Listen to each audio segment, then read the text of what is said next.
The world is watching.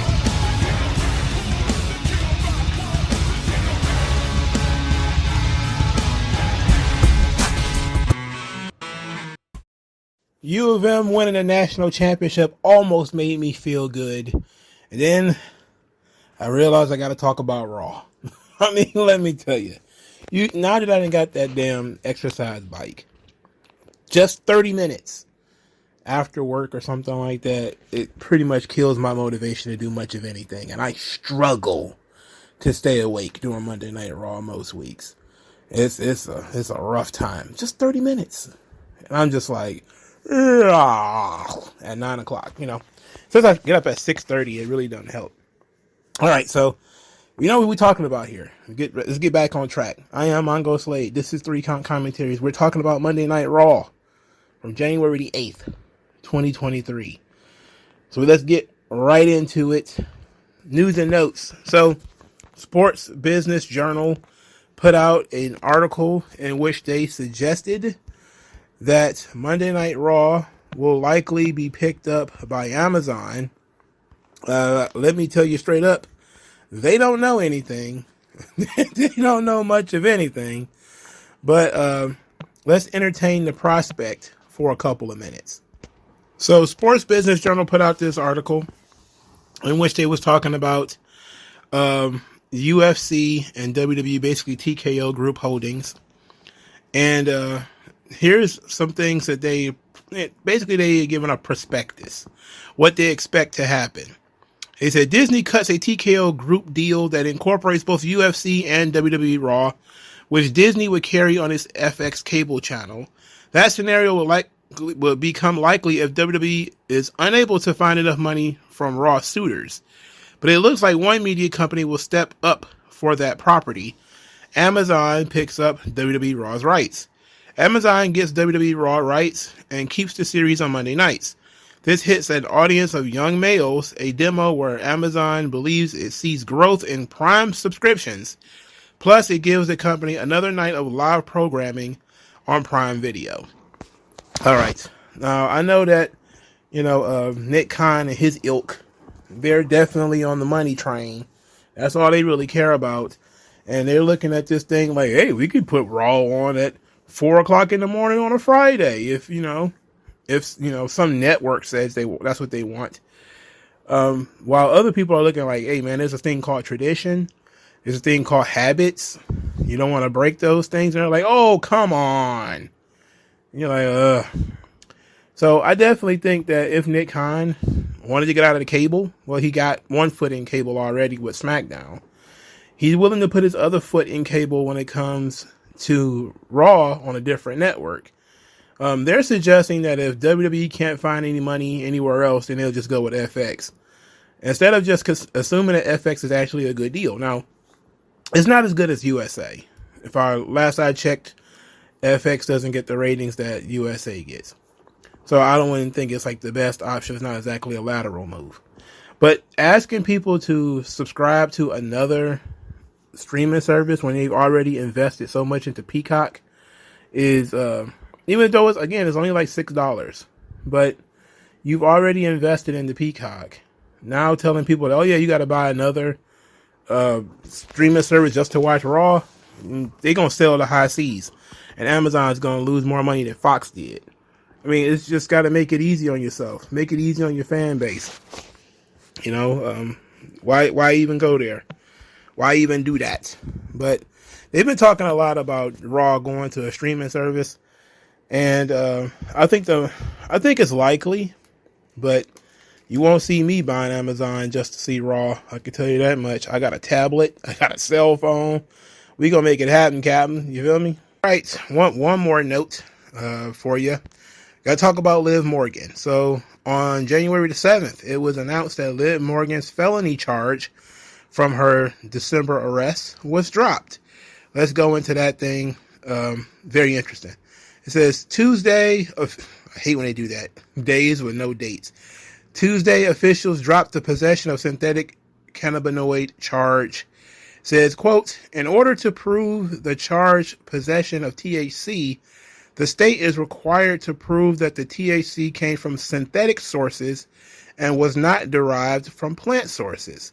No labs in the state of Florida performed such tests, so we remanded it to the county court as possession of cannabis. Oh, well, good for her. That's tremendous. I mean, it's not that big a deal anyway. I mean, again, the most important thing was that she was reckless driving and that she could have possibly been under the influence while driving.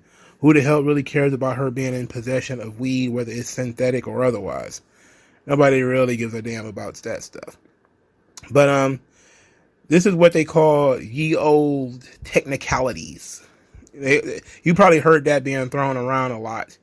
What was that guy Gable Steveson wrestling on SmackDown, which really wasn't a technicality as much as it was the law and the lack of evidence. But again, not going to litigate that. Liv Morgan is going to beat the case. She's probably going to get this whole damn thing thrown out. It's not even worth it. And she's probably got good attorneys. Why the state is even want to go through this is beyond me. It's actually pretty stupid. Like, if you're not going to charge her for reckless driving, which is, the actual thing that was putting people in danger, then I don't really care about her possession of THC. I don't think anybody else does either. Another note for you, Dolph Ziggler, a.k.a. Nick Namath, the Wanted Man, he says that he's been planning his leave from WWE for 6 months, which is a surprise. He says, I was planning for half of this entire last contract going. I know at some point I'm being paid way too much to sit at home, so I'm going to have to get out of here. I always wanted to be ready to go. Just in case they said, I know you've been doing 90-second matches. Can you do 30 minutes with Undertaker? You're damn right I can. I was ready to go anyway. I just wanted to have every option available. It wasn't out of the blue. I had sent emails to the boss over the last few months saying, I have to move on to somewhere else. Can you let me do this? Eventually, without exact back and forth, that's how it worked out. He was on Busted Open Radio when he said this. And I believe it. Dolph seemed like he's been ready to go for like 2 or 3 years now. I think he mentally checked out. I would probably say 2017. I think he mentally just checked out and he didn't really care anymore. So I'm happy that he got free and we all get to see, Dolph Ziggler in a different light, and he's very excited. And a lot of guys, when they leave WWE, especially if they're older, Edge said the same thing, that it's a different industry. And he talked about this on Busted Open by saying, hey, I came in through the WWE system. I've never worked the independents. I was brought in right after college and 19 years straight in WWE. But now he gets to do something different. Edge had 20 years or whatever, what was it? Probably closer to 30 straight in WWE without working anywhere else. And now you get a chance to do something different. You get a chance to reinvent yourself in your 40s and 50s. It's an exciting time. How many people really get a chance to do that? So I truly believe that this was a positive for both sides, that WWE had gotten all they were going to get out of Dolph. I think Dolph got all he was going to get out of WWE. Mentally, he was checked out. But he still want to do this thing, and people still want to pay him to do it. So why not try it somewhere else? I mean, he doesn't really lose anything in the long run.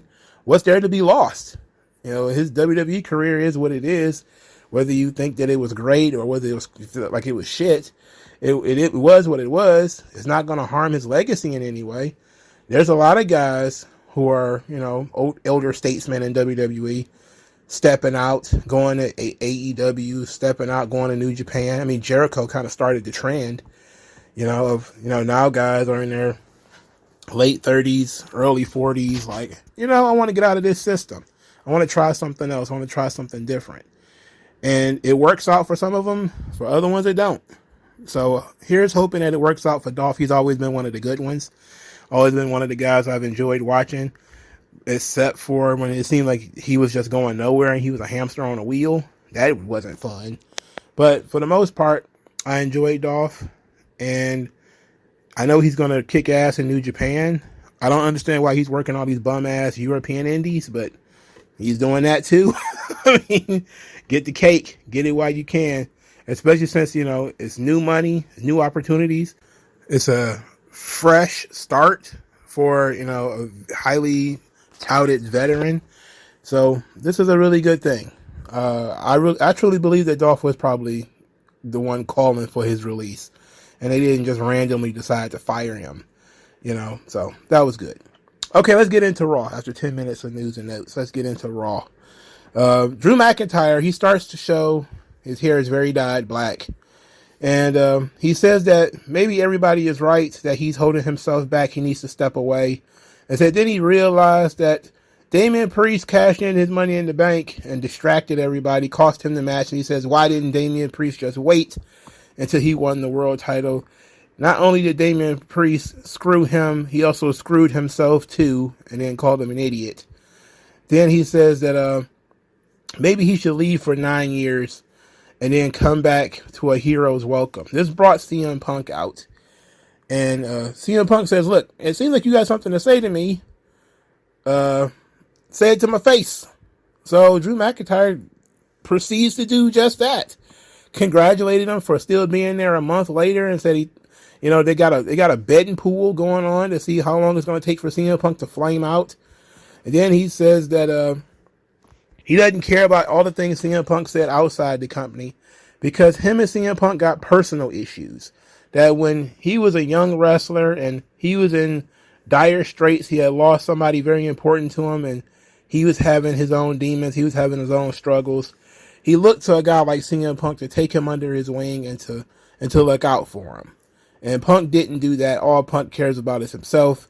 He's a selfish, narcissistic succubus. He called this man a succubus. He said that he talked to Randy Orton about this too, but Randy had his own demons at the time, so Randy couldn't help.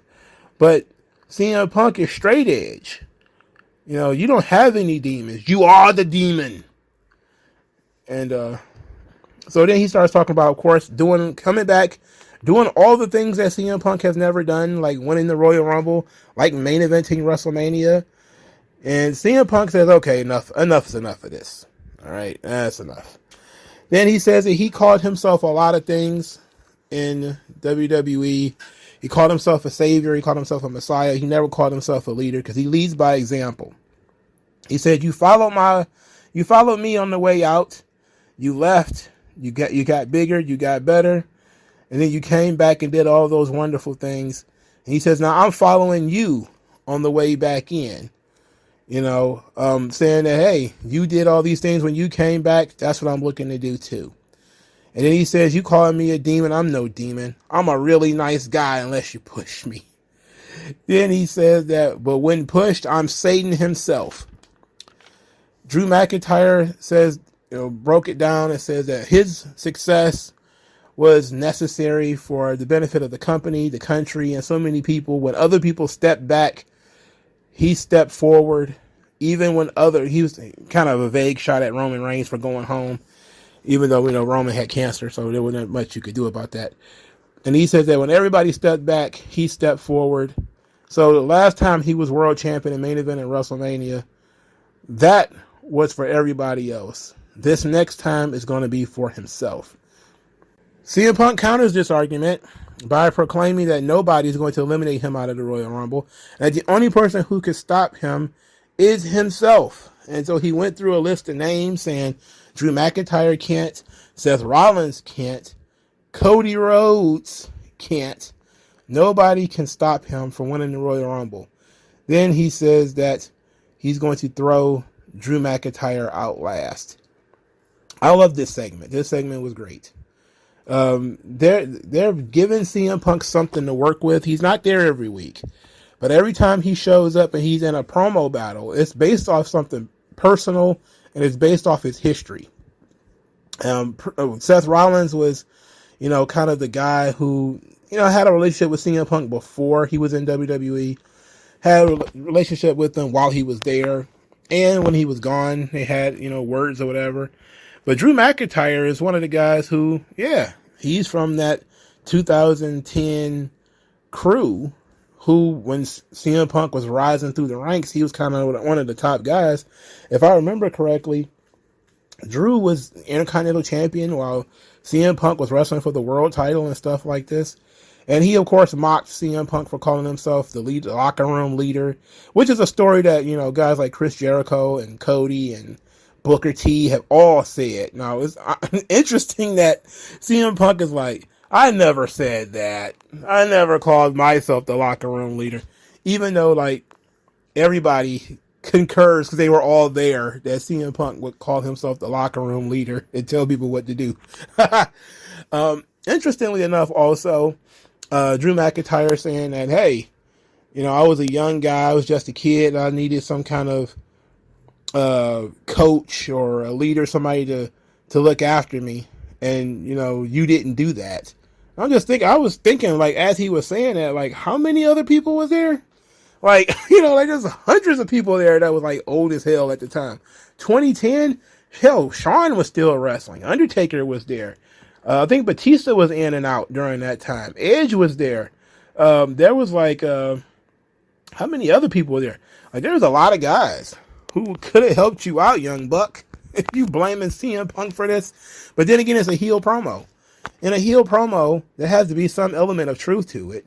But of course, it's going to be exaggerated. And the idea is to paint CM Punk as being a guy who is all about himself, who's come back not for the fans, but for himself. And they're doing this in an interesting way where it's a babyface and it's a heel, both calling him out for the same thing.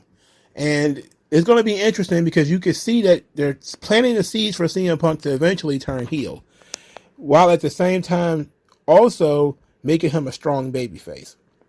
Now, they're really doing a good job with this Royal Rumble, too, as they're building up all these little storylines in it. And I saw that I didn't watch whatever episode of whatever where they started announcing a bunch of people who are going to be in the Royal Rumble.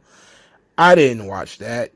I don't never watch when they start announcing who's in the Royal Rumble because, for starters, we know this is WWE. They may do some slick shit where somebody gets hit in the head with a lawnmower 20 minutes before the show, and then they can't make it, and then it's a surprise entrance. Or, somebody gets attacked on the ramp, and then they get replaced. People who get all tight-assed about all the people who being announced in the Royal Rumble, I get it.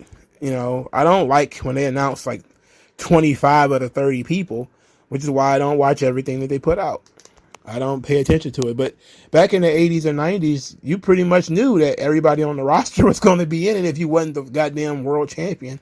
Or the Intercontinental Champion, you were probably going to be in the Royal Rumble. Now, there's more than enough guys to be in the Royal Rumble, so it becomes certainly a question of who's going to be in it. But they're doing a good job when it comes to storylines, at least. Because CM Punk has quite a few going in, Cody has quite a few going in, and those are the two favorites. So, that's good. Punk, McIntyre was good, too. I would have liked for them to do something else with Punk too, but it seems like he's only just going to show up, do his part, and then leave, which is fine with me, I guess. I guess if that works for everybody, it works. And plus, you plant the seeds for a Punk McIntyre match in the future, which, I don't remember ever seeing that match. It probably happened on like a random SmackDown or a house show or something. But it'll be, of course, different because these are main event guys now. Tommaso Ciampa defeated Finn Balor. Oh boy. Who cares? Look, they're still building DIY as a viable tag team for Judgment Day to wrestle. I don't care about this. They did a nice little backstage promo for Tommaso Ciampa, though, as he was talking while he was walking to the ring, which is what people were like, yes, they're doing new things now that Kevin Dunn's gone. It's like they've done that stuff when Kevin Dunn was there. They've done this promo style before. I'm trying to remember exactly when they've done it, but they've had people cut promos on their way to the ring before. It's not new. If everybody was doing it, then maybe you could say it was new, but they've done it occasionally off and on before. I don't care about this match. It was very NXT black and gold without the aura because neither one of these guys are main eventers anymore. The DIY theme song gives me hives. It sucks. So let's just move on very quickly. Becky Lynch cut a promo on Nia Jax saying that Nia Jax put her full weight behind this punch and it didn't clean her clock. It didn't knock her out. She got up and walked out on her own and saying that Either Nia Jax has gotten weaker or Becky Lynch herself has gotten stronger. But then she says she's now back and ready to win the Royal Rumble. Later, Nia Jax comes out there to cut a promo saying how focused she is and that she's going to main event WrestleMania after winning the Royal Rumble. Rhea Ripley interrupted her to a massive, massive reaction, which I'm sure some people will say is piped in or they're playing audio tapes, and those are Stone Cold pops that they're playing, and they're just, it's built into Rhea Ripley's theme song or some silly shit. Anyway, Rhea Ripley says that Becky Lynch is no Rhea Ripley, and that she knocked Nia Jax out of the Royal Rumble last year, so she stopped talking like she runs this division. And Nia Jax says that she already put Rhea Ripley on her ass. And she said she's not the champion right now because Rhea Ripley is scared to fight her. But when she wins the Royal Rumble, she will be challenging Rhea Ripley. That's interesting because Nia Jax is not winning the Royal Rumble. But it's always fun to dream. Kids and their dreams. It's always fun to dream. I like Rhea Ripley here. She was really good. Promo, solid. The crowd is very into everything that she does. Nia Jax is Nia Jax. She is the wall to be overcome, the dragon that needs to be slain. But there is just no way, am I going to believe that Nia Jax is going to win the Royal Rumble. Hey, let's say that happens, though. How mad would you guys be if Nia Jax won the Royal Rumble? On a scale of 1 to 10, how mad would you be for real? Because I'd be like an 8.5. And the only reason I wouldn't be a full 10 is because I would be too busy laughing at the internet, who would be having an absolute volcanic eruption if Nia Jax won the Royal Rumble. All right. Kofi Kingston and Ludwig Kaiser fought to a double countout. They continued fighting after the match, where Ludwig Kaiser launched an office chair into Kofi Kingston's head. It was hilarious. It was shocking, and it looked like it hurt. It looked like he took a wheel right to his dome piece. After that, Ludwig Kaiser got into vicious mode. He starts throwing punches, and he placed Kofi Kingston on the stairs. He was carted off and dragged away by security and officials. He then ran away from them, ran around the other side of the ring, and drop kicked Kofi's head into the stairs before being pulled away again. And I like this. I like this second gear for Ludwig Kaiser. You got the European elegance where he's arrogant and cocky, but now you're getting a little bit of the viciousness. I like that too. Afterwards, he says that he's now carrying the whole weight of Imperium, and that Kofi took Vinci's head, so now he's going to take Kofi's. All right, I'm not interested in them wrestling 100 matches in a row, but I like Ludwig Kaiser, so I'm all about him getting a little bit of shine. It's only going to be a little bit, of course, because Gunther is coming back next week, so it ain't going to be a lot, but it ought to be pretty good. All right, Chelsea Green and Piper Niven were defeated by Kacy Catanzaro and Kaden Carter. I keep forgetting to call that girl by her other name, which is Katana Chance. I never can remember that Kacy Catanzaro is Katana Chance. I'm never going to catch on. I didn't care about this match at all. Chelsea Green and Piper Niven were not going to win. I mean, everybody with a functioning brain knew it. Let's see. R-Truth and his life story. This was probably one of the most funniest vignettes I have seen in a really long time. It features R-Truth staring out into the waters, talking about how it was always his lifelong dream to be a member of Judgment Day. And he told the doctor this when he was born. Apparently, an infant fetus R-Truth knew he wanted to be in Judgment Day and told his doctor that that's what he was going to be. And then they show baby pictures of every member of Judgment Day with R-Truth being there, which is hilarious it's hilarious in general. But when you take into account that R-Truth has got to be 40 years older than Dominic Mysterio, and he's got to be like 30 years older than Rhea Ripley, and he's got like 8 or 9 years on Balor and Priest. There's just everybody being a baby at the same time is absolutely humorous. Then he starts talking about how they've been through so much together, and he put himself in all of their big moments. Like when Rhea Ripley won the Royal Rumble, he's, ducking from the promo and from the pyro rather. And, he's there when Damian Priest won the Money in the Bank, and it was great. It was a great segment. And he said that Judgment Day is all about living, laughing, and loving. And he did the little heart and everything. It was great. It was truly tremendous material. This is the kind of stuff we need more of. Why is there only one guy doing this? And then it's R-Truth. And look, we get it. Everybody loves R-Truth. It works. The thing is, you have people that are featured on this show who nobody gives a damn about. You should be doing stuff like that with them too. Like Casey Catanzaro and Kaden Carter. I called her Casey Catanzaro again, didn't I? Anyway, like them. Nobody cares about them. You should be doing fun stuff with them. DIY. Nobody cares about them. You should be doing fun stuff with them. R-Truth is easy to do fun stuff with because he's a fun character and because everybody just wants to have fun with R-Truth. But you should be doing these kind of promos with pretty much everybody. And I understand you can't do them with everybody, but you should be trying. Like when this guy starts talking about, Tom and Nick Mysterio, and he said he never met Tom or he never met Nick or something like that, but that's his brother. And then he told the crowd, he told the locker room rather, that if you need somebody to talk to, you need a shoulder to lean on. That's what the Judgment Day is here for. So they're consistent in that he's doing PR work for Judgment Day.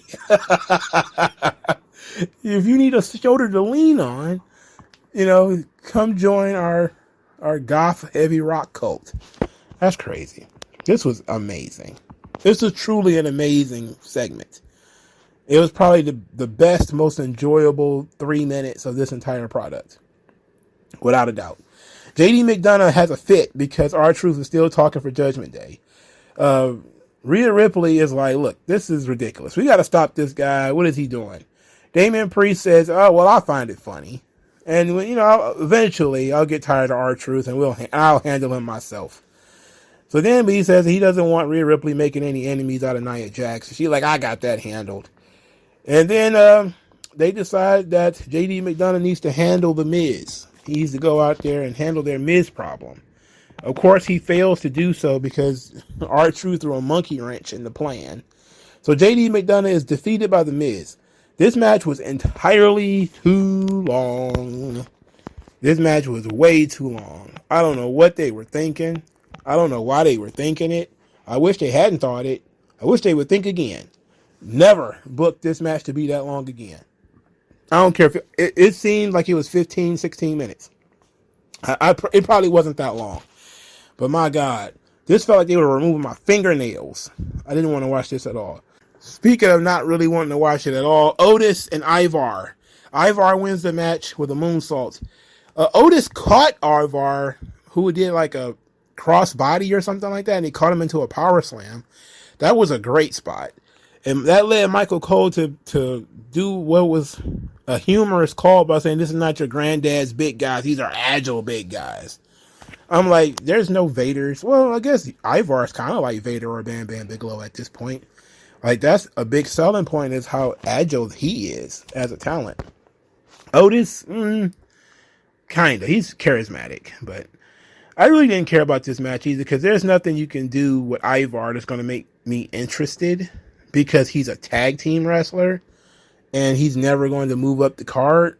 So he's just in these matches to be in them. And they almost seem like they are empty calories on the product.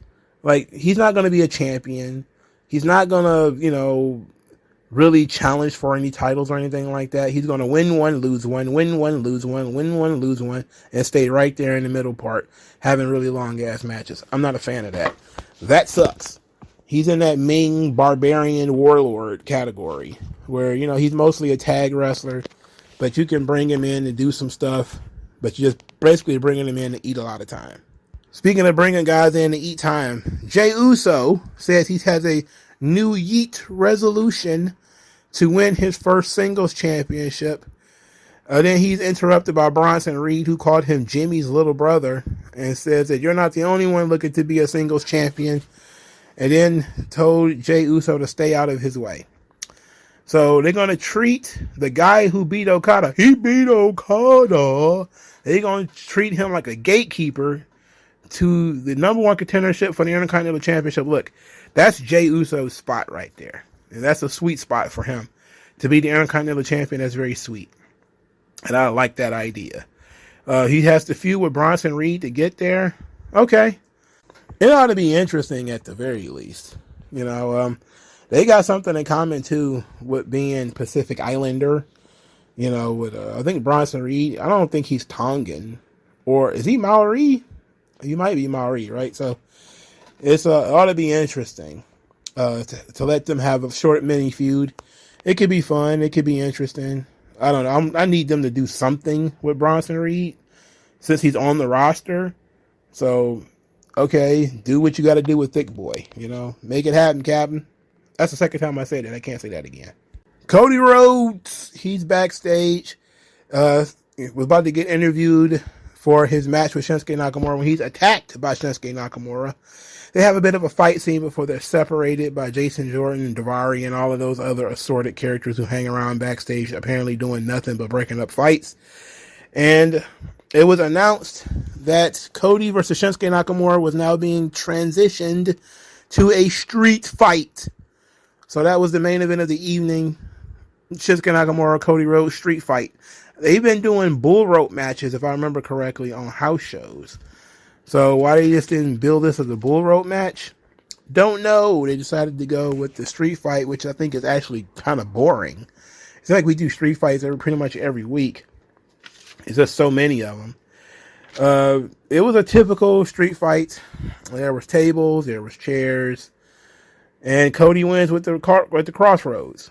So it was what it was. They did a nice little animation for the match graphic where they had animated Cody Rhodes and animated Shinsuke Nakamura. That was very cool. But the match itself was pretty humdrum. You know, it was what it was. Nakamura is good, but putting him in this situation doesn't help. Cody is good, but putting him in this situation doesn't help. These matches they don't understand how boring these matches are when it comes to like these really generic street fights.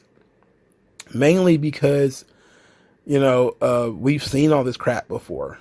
And there's like a new street fight or hardcore match of some description pretty much on every single show.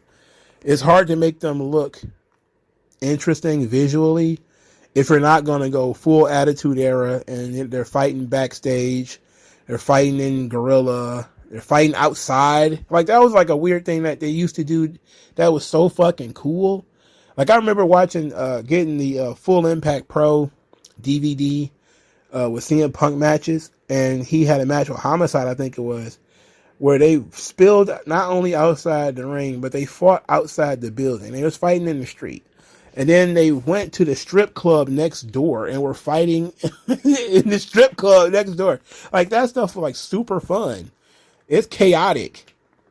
You know, like, can we go back to stuff like that to make these street fights literally fun?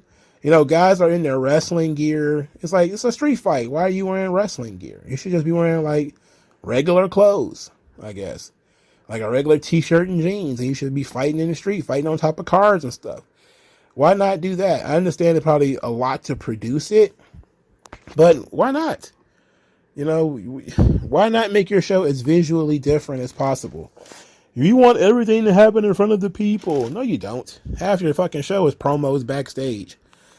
You can do a fight scene, you know, with the camera following everybody, following the guys as they fight backstage and outside and everything. Man, make this thing visually different if you're going to do something like that. It's just kendo sticks and chairs. I hate this. I hate these fucking matches. Anyway, Cody Rhodes wins. Not that big a deal, really. Okie dokie. Kevin Nash made an interesting statement about Cody Rhodes. I want to bring that up since we're talking about Cody and we got a little bit of time. So, Kevin Nash noted that Cody doesn't always wear suits, or he doesn't wear suits as much as he used to. I honestly had not noticed it. But he said that I've noticed a lot that Cody's not coming out in the whole outfit anymore. I guess he wasn't selling any t-shirts and thought I better wear a t-shirt out to the ring every once in a while so I can sell some shirts. I wonder what is the correlation with that. That do people buy shirts that they see more often? You know, is that why the Yeet shirts are selling so much? Is because Jey Uso almost exclusively wears them now? You know, the No Yeet shirt was hilarious. That's a great rib. You know, I like rib content like that. That's some good shit. That and the blurred Yeet shirt. Those are actually creative. You know, those are very creative products. Now, No Yeet, of course, is just a Yeet shirt in a different color. But it, of course, symbolizes something different. And it's for a different character. And, of course, tells the story of the Usos. As one is all about yeeting and the other one is not about yeeting at all. No yeet. But I wonder what is the correlation between guys wearing shirts and guys wearing suits and the merchandise that they sell. You know, did Stone Cold Steve Austin sell more? I would imagine like the newer stuff needs to be seen. I would get that. So if like he wore a new shirt, people would be like, oh, he got a new shirt. As opposed to if he just kept wearing the Austin 316 shirt. I don't know. But I would imagine there's some kind of correlation, which is why people do it. So, but I also think that Cody hasn't been wearing suits because, you know, he's been kind of in fight mode for the last couple of weeks and wanting to have matches with Shinsuke Nakamura and wanting to fight him. I would think it has more to do with that than him not selling a ton of merchandise. Because even if he doesn't sell a lot of t-shirts, you got fans asking Cody to be their best man at their wedding. And I can't believe he said yes, which is the wildest thing. But how are you going to get an invite to him? That's my question. Like, is he going to give you his address or his P.O. box, or he's going to send it to the performance center? Like, how are you going to get his address to get to this wedding? And of course, that's just the, you know, practical questions. You know, more vague question is like, what can't you ask Cody to do at a house show that he won't do it? You know, like, what is it? Is it like a spur of the moment? Yes, I'll be the best man at your wedding. Guy I never met before. I have no idea where you live. I don't know if I have that day off. I don't know if I can get there and get to another show in time. Yes, I'll be there. Absolutely. 100%. Whenever you need me. And then you find out the guy lives in like Denmark or something like that. Like, you don't know who the fucking guy is, man. You assume that he's from whatever podunk town you're in. Or whatever. What if he tries to talk you into paying for the honeymoon? What if he tries to talk to you into impregnating his wife? Ugh. Anyway. Let's move on. I'm kidding, of course. What was I talking about? Okay, we got one more thing. Seth Rollins, he comes out. He had nothing to say, but he comes out anyway. He, of course, talks about being the World Heavyweight Champion, making the World Heavyweight Championship the most important and prestigious championship. And he did it by being a fighting champion, by being a workhorse champion. It says, well, who will he be facing at the granddaddy of them all? And the fans chanted CM Punk, and he said, in his dreams. That is when he is interrupted by Jinder Mahal, who cut a promo about being more revolutionary than the revolutionary, and says that Seth Rollins has brought no change, he speaks no truth, and he has no value. And then he says that he's been overlooked on this roster, that he beat Randy Orton, who is the greatest of all time, and he's being overlooked. So this disrespect will not be tolerated. And he knows Seth Rollins from a long time ago. He's known him for a long time. He sees through this charade. And finally, he has Seth Rollins' attention. Seth Rollins agreed that they've been overlooking Jinder, saying, we've been trying to forget you. But says that he appreciates him for recovering from that frying he got from The Rock. But he doesn't appreciate him interrupting the party. Then he dared Jinder Mahal to swing on him.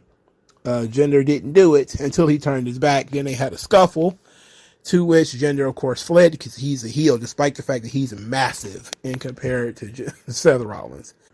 So they set up the match next week. Jinder Mahal versus Seth Rollins for the World Heavyweight Championship. A lot of people are like, "Oh, why? What is this?" Yada yada yada. Like, yeah, I like Jinder Mahal though, so I'm gonna give it a pass. This is the nature of being the world champion. You know, when I remember being a kid, and Shawn Michaels was the world champion, and he's wrestling Billy Gunn 1 week, Yokozuna the next, 1, 2, 3 Kid. It's just there's no rhyme or reason for any of this crap, right? He's wrestling Gold. At least Goldust won a battle royal or something. But why was he defending the title against Billy Gunn? It just makes no sense. He's wrestling Justin Hart Bradshaw on Superstars.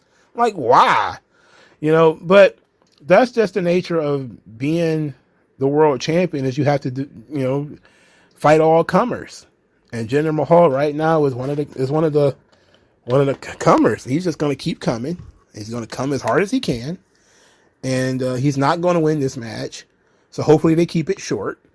Of course, they're going to play off of their NXT history. For those of you who don't know, and I'm pretty sure all of you do, Jinder Mahal was the last man in the NXT tournament when Seth Rollins became the first NXT champion. He defeated Jinder Mahal in that tournament. So they have a history. And I think they probably wrestled a couple of times since then, but not many. And look, I'm okay with Jinder Mahal getting this one shot. It's Raw. It's going to be forgotten in 2 weeks anyway. My question was purely, apparently Seth Rollins is not defending his title at all at the Royal Rumble, because he's going to be defending the belt 2 weeks before Royal Rumble. So will he not be defending the belt at all at the Royal Rumble? Because I thought that's what they were doing this for. I thought, okay, well, Jinder Mahal is going to fill the spot of wrestling Seth Rollins at the Royal Rumble because they don't have anybody else. They want to put everybody else in the Royal Rumble match. And so they're going to put Jinder in there to sort of fill a spot. And I wasn't thrilled about it, but I was like, okay, that's fine. And then I found out that, actually they're going to bump it to Raw. And I was like, oh, that's fine. Who cares? If you don't want to watch it on Raw, I mean, that's cool. I mean, it just goes back to, when Bret Hart was wrestling like Skinner and 1, 2, 3 Kid and whatever. Yeah, it doesn't make sense. How is this guy a top contender? That's dumb. But when I was a kid, they did shit like this. Like they just did random matches. Guy ain't won a match in a month. Guy's fucking tag team wrestler. This guy was a manager all of 2022. And now he's getting a championship match because he popped a rating with The Rock. And now he's going to get a title shot. Okay. I mean, at least he's getting rewarded for doing great business with The Rock. And he did a good job here, too. Jinder is actually a better promo than people want to give him credit for. I just wish that they would actually add some mustard to Jinder Mahal in terms of him actually having credibility. That's part of the problem why he's not really all that over, is because he doesn't have any credibility. And where the hell is Indus Sher? Are they going to help him win this match? They should. That would be interesting, wouldn't it? Wouldn't it be interesting if Jinder Mahal won the title? Oh my God. Ooh, it would be a snowstorm of tears if that was to happen. I would be very excited about that. I would be very excited. I'm not memeing, though. I really am a fan of Jinder Mahal. I think he worked very hard. I think I like the Maharaja idea. He's not a midget. He doesn't have great matches, but he's got an aura. He has, size. He's talking better. He was not bad at talking before, but he's now talking better. I just think that the creative failed him.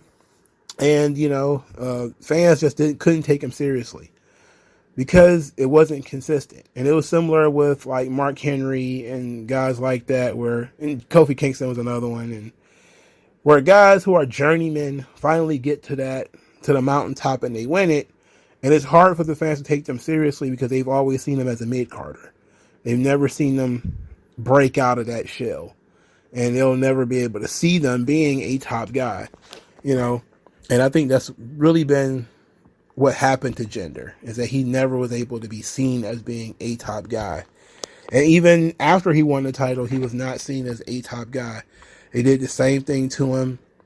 They did to JBL and Mark Henry and Jack Swagger and everybody else. He won the world title, but at least treat him like a job guy afterwards. He, look at Kofi. Can't beat Ludwig Kaiser. A guy who really couldn't win a match on his own not too long ago. Now Kofi Kingston, former world champion, multiple time Intercontinental and U.S. champion, can't beat him. It's very weird booking, but that's the point of getting that guy to that point is he's a former world champion. It means something when you beat him. It's just unfortunate that sometimes those guys are very young and they still got something left and they're in a position where they're just going to get beat. The Dolph Ziggler situation, So I'm not memeing. I know some people they're just doing a meme when they say they like Jinder Mahal. I'm not. I think that he could have been something special. Do I think that he could have been multiple time, 12-time world champion? No. Do I think there was a moment there where he probably could have drawn some serious money? Yes. Brock Lesnar probably had a lot to do with that not occurring. Because Brock Lesnar was like, work with Jinder Mahal. No. And Brock going Brock. Brock doing what Brock do. So I'm pretty sure you guys heard that story by now of Matt Riddle saying that he was supposed to win the 2022 Royal Rumble. And then Brock Lesnar did what Brock Lesnar does, which is come in and say, I'm winning it. And then nobody else disagreed. Nobody said anything. I don't know if I believe that story 100%. Look, I know Riddle was over at that time, but I don't know if they were ready to make him the Royal Rumble winner. It's like, who was he going to challenge for the belt? Was it Lashley? Or, Roman? Like, could you imagine Matt Riddle going from main event of WrestleMania to out of the company in a year and a half? like that would have been insane. Like, oh yeah, Matt Riddle, yeah, he main evented WrestleMania, and then a year and a half later we fired him for being a jackass. That's pretty ridiculous. Okay, so one last thing, we're gonna really put this one right here. I like to put little stuff at the end for people who listen to the whole video. So somebody decided they were going to quote unquote leak the WWE card for Elimination Chamber. So let's go through this. And let's take a look at this.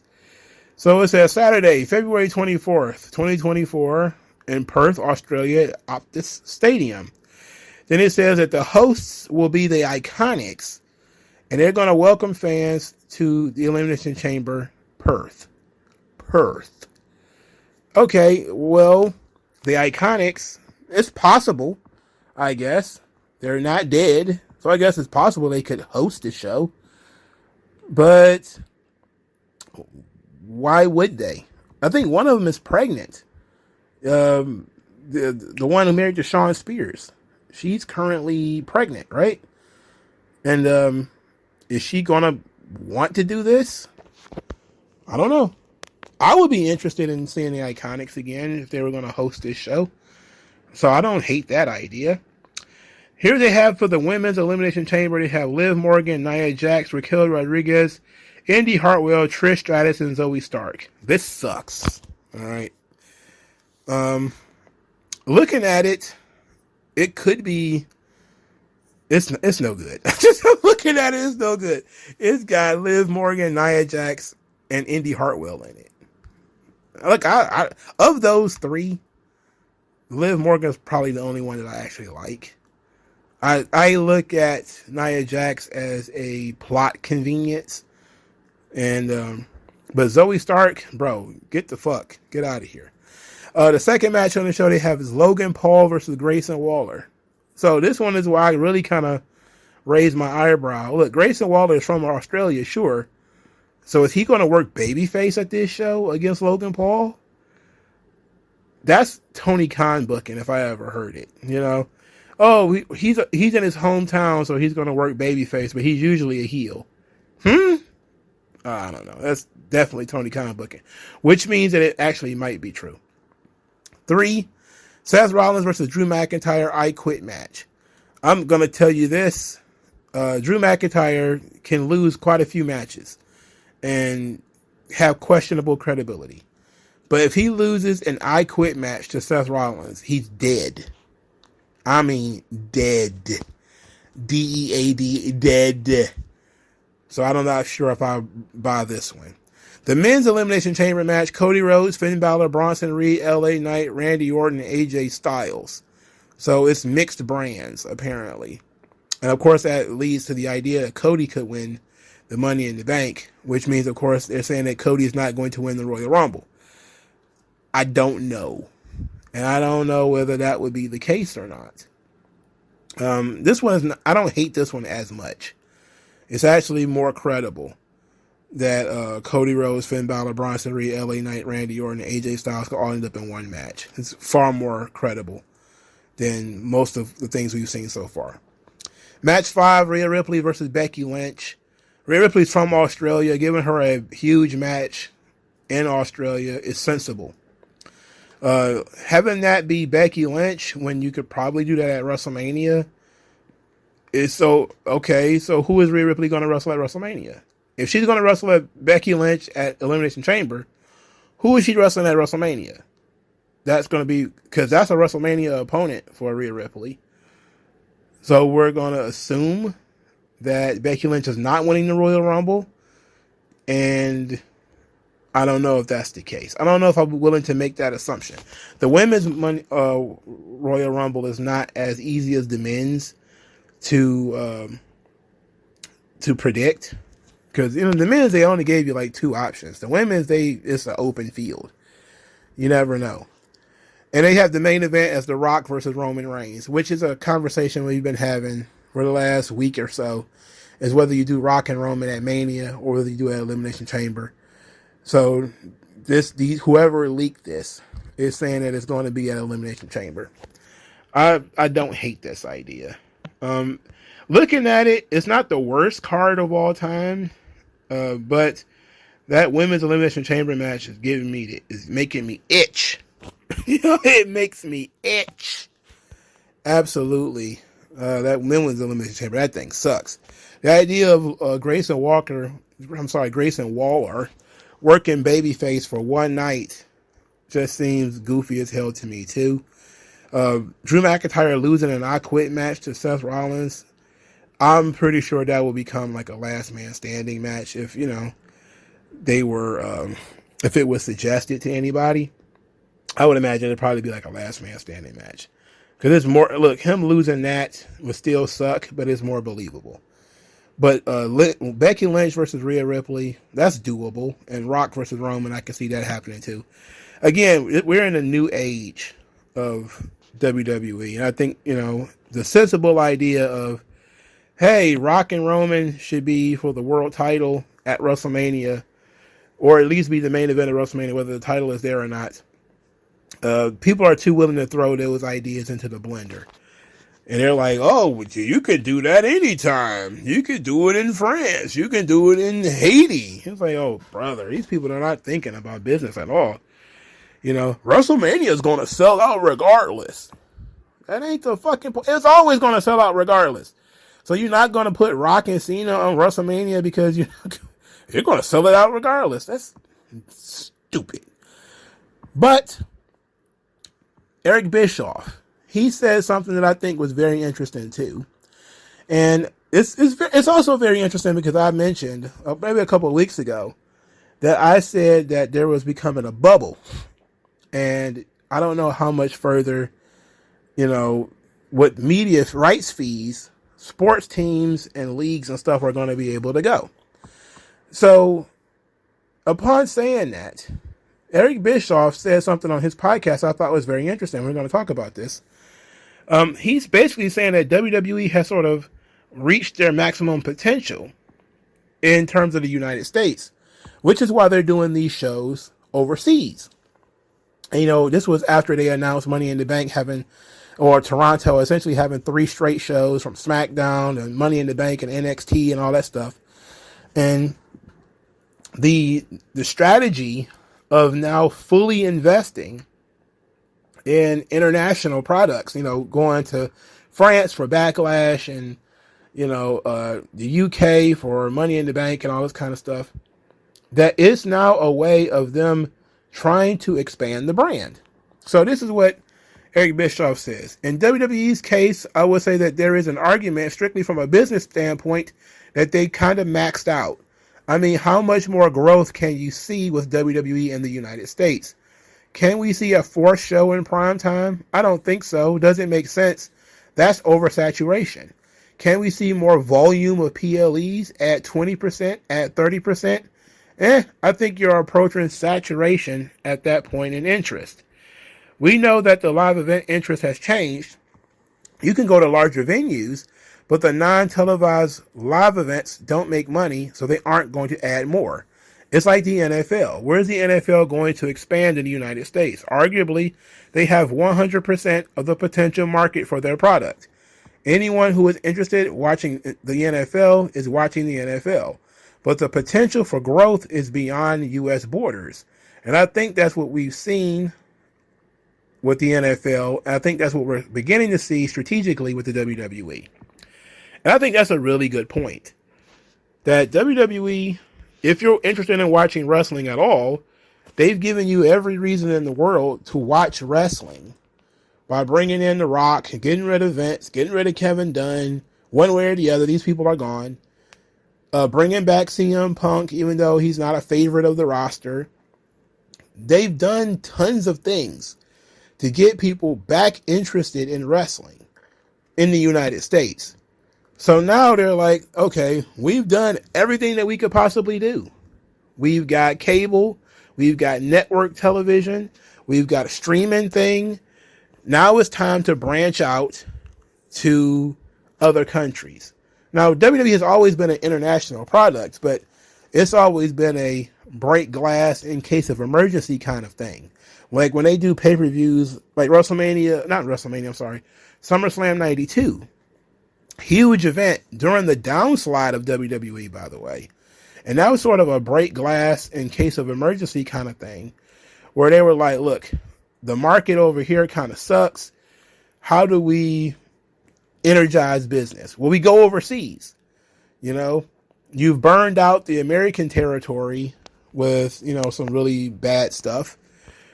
We go overseas. They went to Saudi Arabia over there. They went to, what was that country that Vader got arrested in? Dubai, I think it was. You know, they did a lot of stuff overseas. And it seems like that's the situation we've got right now. And that will explain why you would do Rock versus Roman in Australia to really pop that Australian market. Because then you would say, hey, we gave you guys a WrestleMania main event in Australia and completely shit all over the American audience because now they have to get up at 6 a.m. in order to see this thing live. However, for some people it might be 6 a.m. For some people it might be 8. For some people it might be 5. We don't know. But it's definitely an inconvenience to the American audience. But it tries to put the foreign audience on the same level with the American audience. And they've been doing this with the Saudi Arabian shows. So, you know, but those things have been at like 12 o'clock in the afternoon, 1 o'clock in the afternoon. They haven't been at like 3 a.m. You know, they haven't been like 6 a.m. You know, like it's not like trying to watch Wrestle Kingdom live where you up at 4:30 with red eyes, super tired, trying to watch that damn thing. And I've never been that dedicated to wrestling. I can tell you that much. So I'm looking at this thing and I'm saying it makes sense if you look at it from the Eric Bischoff comment that they're trying to now maximize their international business, that you would do Rock versus Roman Reigns in Australia. You pop business there. You fill that building, which it seems like they've sold over 50,000 seats or something like that, but it's a 70,000 seat building. You fill it almost overnight if you announce Rock versus Roman at that show. Then it's certainly going to get full. You put Rhea Ripley in a big spot on the show. Some people have said she should main event the show. I wouldn't go that far.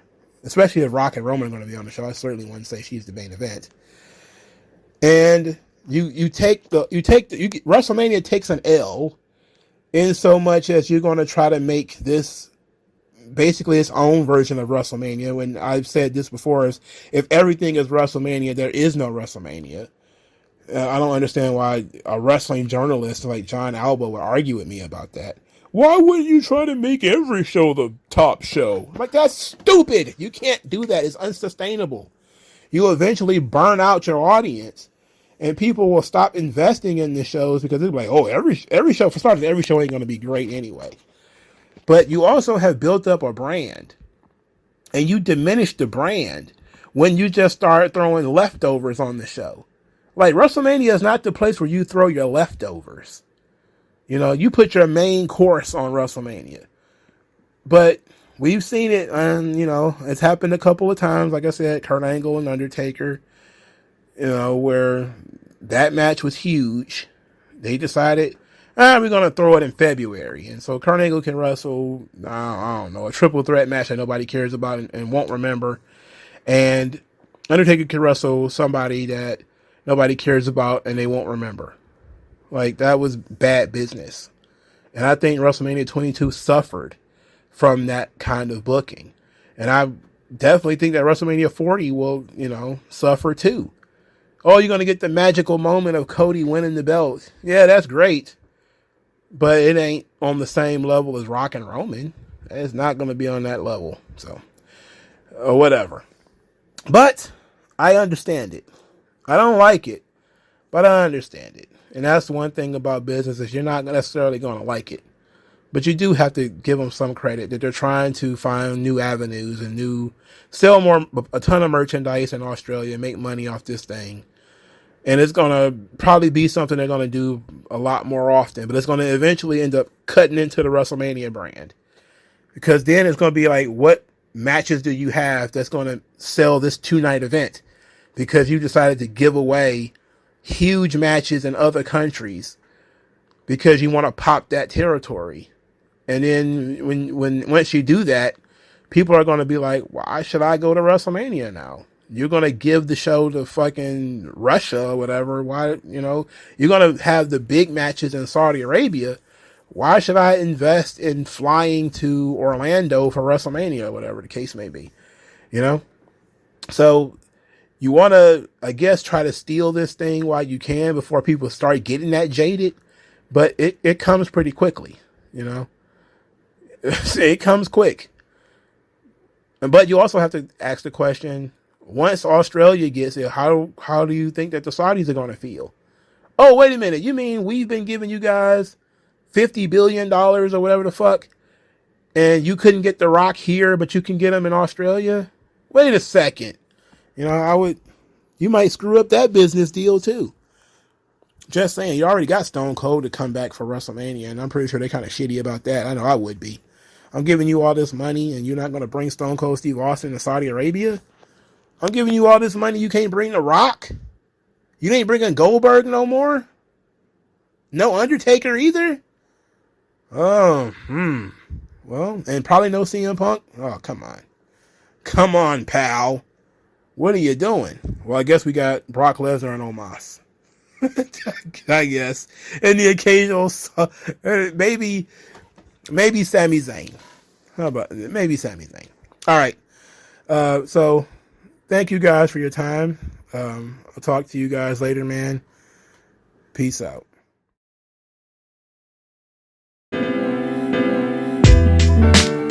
Tell me what's worse than learning all that you led to believe was all horse crap. They